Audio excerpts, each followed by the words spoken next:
بسم اللہ الرحمن الرحیم۔ شیخ عبدالقادر جیلانی، جنہیں غوث اعظم بھی کہتے ہیں، بہت بڑے بزرگ اور ولی اللہ گزرے ہیں۔ آپ کی ساری زندگی تبلیغ و اشاعت اسلام میں گزری۔ بے شمار لوگوں نے آپ سے روحانی فیض حاصل کیا۔ آج بھی دنیا آپ کی تعلیمات سے فیض یاب ہو رہی ہے۔ آپ کو بچپن سے ہی علم حاصل کرنے کا بے پناہ شوق تھا۔ آپ نے ابتدائی تعلیم تو اپنے قصبے جیلانی میں ہی حاصل کی، لیکن دین کی اعلیٰ تعلیم حاصل کرنے کے لیے بغداد جانا پڑتا تھا۔ اس زمانے میں گاڑیاں اور موٹر کاریں نہ تھیں، اس لیے لوگ قافلوں کی صورت میں پیدل سفر کرتے تھے۔ چنانچہ آپ کی والدہ نے آپ کو بھی بغداد جانے والے ایک قافلے کے ہمراہ روانہ کر دیا۔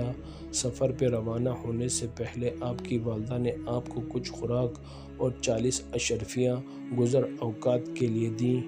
آپ کی والدہ نے یہ اشرفیاں آپ کی قمیص کی تہہ میں سی دی تاکہ محفوظ رہیں، اور چلتے وقت آپ کو خاص طور پر یہ نصیحت کی کہ بیٹا، ہمیشہ سچ بولنا اور جھوٹ کے قریب نہ جانا۔ آپ نے ماں کی اس نصیحت کو غور سے سنا اور سفر پہ روانہ ہو گئے۔ قافلے کے لوگ ڈرتے ڈرتے سفر پہ روانہ ہوئے۔ انہیں اس بات کا بھی خدشہ تھا کہ کہیں راستے میں ڈاکو قافلے پر حملہ نہ کریں، کیونکہ ان دنوں راستے غیر محفوظ تھے اور ڈاکو اکثر قافلوں کو لوٹ لیا کرتے تھے۔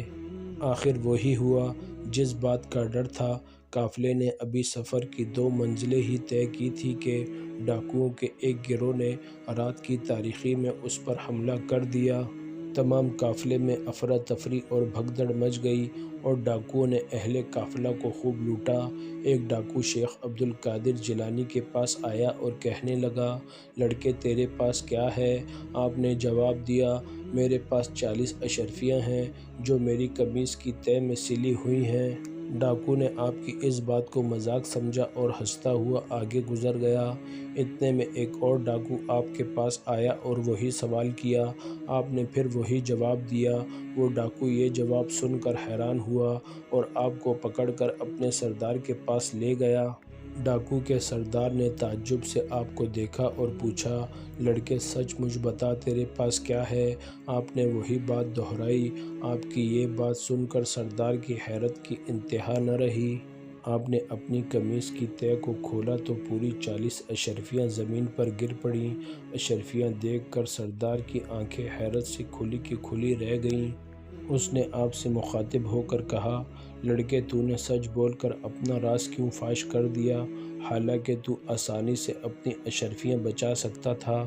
آپ نے جواب دیا، میری ماں نے مجھے نصیحت کی تھی کہ بیٹا، ہمیشہ سچ بولنا۔ میں نے اپنی ماں کی نصیحت پر عمل کیا ہے۔ آپ کا یہ جواب سن کر سردار اس قدر متاثر ہوا کہ بے ساختہ اس کی آنکھوں میں آنسو آ گئے۔ وہ سوچنے لگا کہ ایک طرف یہ لڑکا ہے جسے اپنی ماں کی نصیحت کا اس قدر خیال ہے، اور دوسری طرف میں ہوں کہ اپنے مالک حقیقی کے احکام سے غافل ہو کر بے گناہ لوگوں کو لوٹتا ہوں۔ اس کے دل سے غفلت کا پردہ دور ہو گیا۔ اس نے توبہ کر لی اور قافلے کا لوٹا ہوا مال واپس کر دیا۔